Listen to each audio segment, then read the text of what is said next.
అందరికీ నమస్కారం. Welcome to cricket with Kiran. So కొత్తగా వచ్చినట్టయితే సబ్స్క్రైబ్ చేసుకోండి ప్లీజ్. అండ్ ఆల్రెడీ సబ్స్క్రైబ్ చేసుకున్న వాళ్ళు వీడియో చూసి నచ్చితే లైక్, షేర్, కమెంట్ కొట్టేయండి.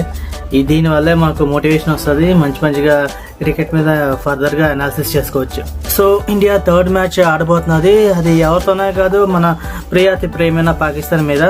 సో ఎలాగో ఉంటుంది కదా, పాకిస్తాన్ అంటే కొట్టాలనే. సో వెళ్ళేటప్పుడు ఆల్రెడీ 2 మ్యాచ్లు ఆడిన ఇండియా ఆ 2 మ్యాచ్ల నుంచి కొన్ని పాయింట్స్ అయితే తీసుకోవాలి. కొన్ని స్ట్రెంగ్స్ ఉన్నాయి, కొన్ని వీక్నెస్ కూడా ఉంది. సో వీటి గురించి డిస్కస్ చేసుకుందాం. ముందుగా స్ట్రెంగ్స్ గురించి మాట్లాడితే మనకి ఎప్పటి నుంచి ఉన్న biggest strength formative batting order lineup. So batting order లైనప్లో ఆల్రెడీ టాప్ పిచ్చిపోయి బ్యాట్స్మెన్ ఉన్నారు. ఒకళ్ళు అభిషేక్ శర్మ, 2 ఇషాన్ కిషన్, సబ్స్టిట్యూట్కి వచ్చిన శాంసంగ్ కూడా తొలగొడుతున్నారు. కానీ తక్కువ బాల్ ఆడుతున్నాను, ఎందుకు మరి ఆయనకి ఎక్కువ బాల్ ఆడిన ఇష్టం ఉండకపోవచ్చు, అది ఆయన ఇష్టం. బట్ అయితే కాస్ట్ స్కోర్ అయితే కొట్టేస్తున్నారు. వికెట్ ఒక 20 పరుగులు కావాలంటే టకటక బంతులు ఎక్కువ వేస్ట్ చేసుకొని కొట్టేస్తున్నారు. అండ్ తర్వాత తిలక్ వర్మ అలాగే ఒక ఆపరేషన్ సింధూర్ చేసేస్తాడు. తర్వాత వచ్చే దూబే దెబ్బ వేస్తాడు. ఆబ్వియస్లీ జరిగే పని. వీళ్ళందరూ మిస్ అయితే మనం మెంటల్ కృష్ణ ఉన్నారు కదా, హార్దిక్ పాండ్యా. సో వచ్చి హార్డ్గా 4 6 4 4 వచ్చి అలా 50 చేసుకుని వెళ్ళిపోతారు. సో ఇవన్నీ అయ్యేసరికి ఒక సునామీ ముగిసినట్టు ఉంటుంది. సో చెప్పొచ్చేది ఏంటంటే we have a strong formidable batting order is our biggest strength. Second biggest strength ఏంటంటే బ్యాటింగ్ అంత బాగున్నప్పుడు బౌలింగ్ కూడా మనది ఏం తక్కువ. బౌలింగ్లో కూడా దుమ్ము దులిపేస్తున్నారు. అండ్ మనకి మెయిన్ బౌలర్ ఎవరు అంటే Bumrah. So top class bowler. ఆయన పక్కన పెడితే మిగతా బౌలింగ్ ఎలా ఉందా అంటే ఎక్సలెంట్. ఒకటే మాట ఎక్సలెంట్. హర్షదీప్ సింగ్, హార్దిక్ పాండ్యా, అక్షర్ పటేల్, వరుణ్ చక్రవర్తి, అప్పుడప్పుడు దూబే కూడా చేస్తుంటారు. సో బ్యాటింగ్ ఎంత స్ట్రాంగ్గా ఉందో కానీ తెర వెనక బౌలింగ్ కూడా అంతే ఎక్సలెంట్గా ఉంది. సో ఇది మనకి ఇండియాకు second biggest bowling order. And especially మనం ఒక విషయం చెప్పుకోవాలి, వరుణ్ చక్రవర్తి మిస్టరీ స్పిన్నర్ అని వరుణ్ చక్రవర్తిని అంటున్నారు, కానీ హీఈస్ ఎ థింకింగ్ బౌలర్. చాలా చక్కగా ఆలోచించి బౌలింగ్ చేస్తున్నారు కాబట్టి ఎక్కడ దొరకట్లేదు. అండ్ ఈయన గురించి చాలా మెచ్చుకోవాలి, చాలా పొగడాలి. ఎందుకంటే మనకి మ్యాచెస్లో మ్యాక్సిమం నైట్ టైం అవుతున్నది, జూ ఎఫెక్ట్ ఉంటున్నది. చాలా మంది స్పిన్ బౌలర్స్కి టర్న్ దొరకడం కూడా ఇబ్బందిగా ఉంటున్న టైంలో కూడా చక్కగా టర్న్ చేస్తూ ఎవరికి అందకుండా బౌలింగ్ చేస్తున్నారు.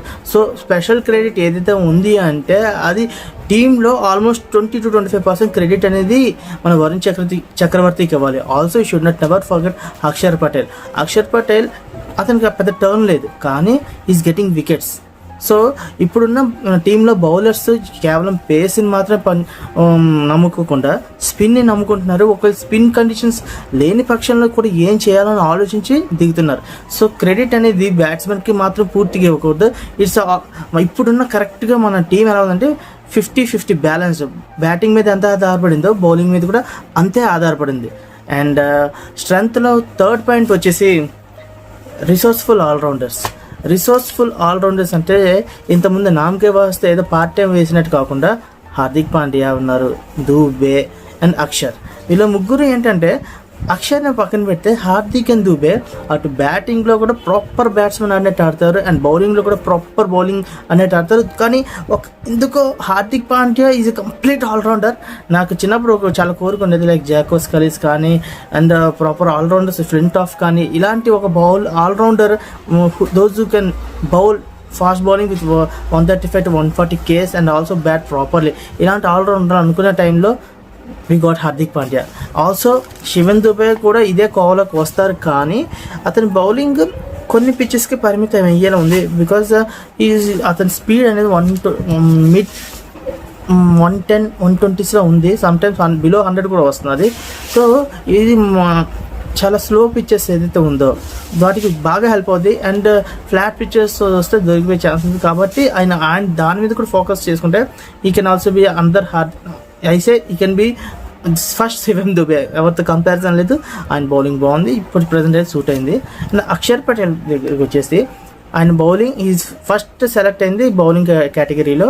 But he can throw his bat. అంటే అవసరమైనప్పుడు ఒక 4-6 తగిలించి అవతల బ్యాట్స్మెన్కి ప్రాపర్ సపోర్ట్ ఇవ్వగలరు. లేకపోతే అతనే ప్రాపర్ మొత్తం బాధ్యత తన మీద తీసుకుని కంప్లీట్గా గేమ్ కూడా ఫినిష్ చేయగలే proper batsmen and bowler. So ఇలా ఎప్పుడైతే మనకి కరెక్ట్ బ్యాలెన్స్ ఆల్రౌండర్లోగా దొరికిందో మనకి ఇంకా ఒకవేళ టాప్ ఆర్డర్ కొలాప్స్ అయినా లేకపోతే నెక్స్ట్ మిడిల్ ఆర్డర్ ప్రాపర్గా పర్ఫామ్ చేయకపోయినా ఈ ఆల్రౌండర్స్ ఎవరైతే ఈ టైల్ ఎండర్స్కి మిడిల్ ఆర్డర్కి మధ్యలో వస్తారో వీళ్ళు మా బాధ్యతను కంప్లీట్గా తీసుకుని ఇప్పటిదాకా సక్సెస్ చేస్తున్నారు. ఐఎమ్ నాట్ టాకింగ్ ఓన్లీ ఈ ఒక్క T20 వరల్డ్ కప్ గురించి మాట్లాడట్లేదు. 2025 నుంచి చూస్తున్నప్పటి నుంచి అలా గ్రూమ్ చేస్తూ వచ్చారు కాబట్టి ఆ పర్ఫార్మెన్స్ అన్ని కన్సిడర్ చేసుకుని ఇది ఒక ప్లస్ పెద్ద పాజిటివ్ అందుకని కన్సిడర్ చేసుకోవచ్చు. అండ్ నెక్స్ట్ పాజిటివ్ వచ్చేసి స్ట్రాంగ్ బెంచ్ ఏంటంటే మనకి ఇప్పుడు ఆల్రెడీ మంచి ప్రాపర్ టీం ఉంది. సో మనకి for example Abhishek Sharma food poison అయ్యి ఆడలేకపోయారు. ఆ ప్లేస్లో వెంటనే సంజు శాంసన్ వచ్చి యాక్చువల్లీ ఒక మంచి ఇన్నింగ్స్ ఆడాడు. 7 balls-లో 22 స్కోర్ చేశాడు. 8th ball అన్ఫార్చునేట్ అవుట్ అయ్యాడు. బట్ ఇది స్ట్రాంగ్ బ్యాటర్. సో ఒకళ్ళ ప్లేస్లో ఒకళ్ళు and in case Ishan Kishan injury అయినా సంజు శాంసన్ ఒక బ్యాకప్గా ఉన్నారు. అండ్ మనకి బ్యాటింగ్లో కానీ బౌలింగ్లో కానీ ఆప్షన్స్ అనేవి చాలా ఎక్కువ ఉన్నాయి. అండ్ పాజిటివ్లో నెక్స్ట్ పాయింట్ ఏంటంటే స్ట్రాటజీ. సో థాట్ఫుల్ స్ట్రాటజీ అండి. ఈ స్ట్రాటజీ అనేది అంటే ఇప్పుడు వచ్చిన కొత్త టీమ్స్ కూడా ఏం చేస్తున్నాయంటే స్ట్రైట్ అవే పక్క టీం మీద ఫాలో అయితే ఇది పక్కింట్లో కుర్రాడిని నారాయణ చైతన్యలో వేస్తారని చెప్పి మన కుర్రాడిని కూడా అదే ప్యాటర్న్లో వేసేద్దామని కాకుండా they are thinking of their own. అట్లాగే ఇండియా కూడా ఆల్రెడీ మనం ఈ ప్యాటర్న్ ఫాలో అవుతున్న ఇన్నాళ్ళు అని కాకుండా కొంచెం చేంజ్ చేసింది. యాక్చువల్లీ లాస్ట్ గేమ్లో చేంజ్ చేసింది. అదేంటంటే ఓపెనింగ్లో మనం ఆల్రెడీ చూసాము సంజు శాంసన్ని దింపడం. సో సంథింగ్ వాళ్ళకి ఆప్షన్స్ ఉన్న దాంట్లో ట్రై చేయడం. అండ్ ఇంకో థాట్ఫుల్ స్ట్రాటజీ ఏంటంటే బౌలింగ్ ఆప్షన్స్లో ఎక్స్ట్రీమ్ పేస్ వేసే బౌలర్ని ఆపి హార్దిక్ పాండ్యా అంటే ఒక మీడియం పేస్ వేసే బౌలర్తో ఓపెన్ చేయించడం. దీనివల్ల ఏం జరుగుతుందంటే మన ఇండియన్ పిచ్చెస్లో, I'm not talking about all the pitches, current Indian పిచ్చెస్లో సో మనకి పిచ్ మనకి స్లోగా ఉన్న అవుట్ఫీల్డ్ చాలా ఫాస్ట్గా ఉన్నది. సో చిన్న ఎడ్జ్ తగిలిన అది బౌండరీ వెళ్ళే ఛాన్సెస్ ఎక్కువగా ఉన్నాయి. పవర్ ప్లేలో ఒక చిన్న ఫ్లాష్ అంటే జస్ట్ కట్ కొట్టినా లేకపోతే బై మిస్టేక్ ఎడ్జ్ తగిలినా అది 4 or 6 వెళ్ళిపోయే ఛాన్సెస్ ఎక్కువ కనిపిస్తున్నాయి. కాబట్టి ఒక దూబే ఆర్ హార్దిక్ పాండ్యాతో ఓపెన్ చేయించి ఆ ఫస్ట్ 6 overs-లో రన్స్ని కంట్రోల్ చేయగలిగితే when the field opens power play అయిపోయిన తర్వాత బుమ్రా లాంటి బౌలర్లు వస్తే ఫస్ట్ ఆఫ్ ఆల్ అక్కడ మనకి ఏంటంటే ఎప్పుడైతే రన్స్ తగ్గిపోతాయో రావడం అనేది తగ్గుతాయో మనకి ఆటోమేటిక్గా అపోజిషన్ టీంలో ఏమవుద్దంటే స్ట్రెస్ పెరిగిపోద్ది. రన్స్ కొట్టాలి దాంట్లో ఒక రాంగ్ షాట్ ఆడడంలో కానీ లేకపోతే ఆ ప్రెషర్ వల్ల వికెట్ ఇవ్వడం కానీ ఈజీగా జరుగుతుంది. So this is thoughtful process. ఇది ఒక విన్నింగ్ పాజిటివ్గా మనం తీసుకోవచ్చు. నెక్స్ట్ వచ్చేసి మ్యాచ్ పాకిస్తాన్ మీద అవ్వడం మనం బిగ్గెస్ట్ పాజిటివ్. ఎందుకంటే పాకిస్తాన్ అనగానే ఇండియన్ బ్యాటర్స్ ఫుల్ అయిపోతారు, మా ఫ్యాన్సే ఫుల్ అయిపోతారు. ఇంకా అక్కడికి వెళ్ళాక మామూలుగా ఉంటుంది ఏంటి అసలు. పాకిస్తాన్ చూడగానే ఒక్కొక్కళ్ళకి వెనక తీన్మార్ మ్యూజిక్ వినిపిస్తుంది, దాంతో దొల్ల కొట్టేస్తారు. సో మన వాళ్ళు బేసికలీ మాట్లాడరు కాబట్టి అన్ని చేతల్లోనే చూపిస్తారు. So this will be the ultimate positive for India. ఇంకా నెగిటివ్స్కి వచ్చి మాట్లాడుకుంటే ఫస్ట్ నెగిటివ్ ఇండియాలో మ్యాచ్ లేకపోవడం, శ్రీలంక వెళ్ళి మనల్ని ఆడాల్సి రావడం. శ్రీలంకలో ఆట ఎందుకు నెగిటివ్ అంటే అక్కడ పిచ్ అనేది చాలా slow, outfield slow, long boundaries. ఇండియాలో ఉన్నట్టు కండిషన్స్ ఉండవు. మన వాళ్ళకి పాకిస్తాన్ అనగానే పూనకం వస్తుంది. పూనకం రాగానే ఏమవుతుందంటే బ్యాట్లు విసురుతారు. అది 6 వెళ్తే పర్లేదు భగవంతుడా దిగేదాకా,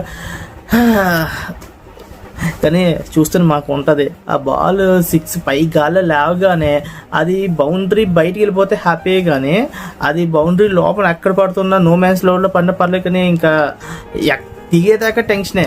సో లాంగ్ బౌండరీస్ ఉన్నప్పుడు మోస్ట్లీ ఎక్కువ సింగిల్స్ లైక్ విరాట్ కోహ్లీ ఆడినట్టు 1s 2s అనేది రెగ్యులర్గా ఆడుతూ స్ట్రైక్ రేట్, రన్ రేట్ అనేది మెయింటైన్ చేయడం బెటర్.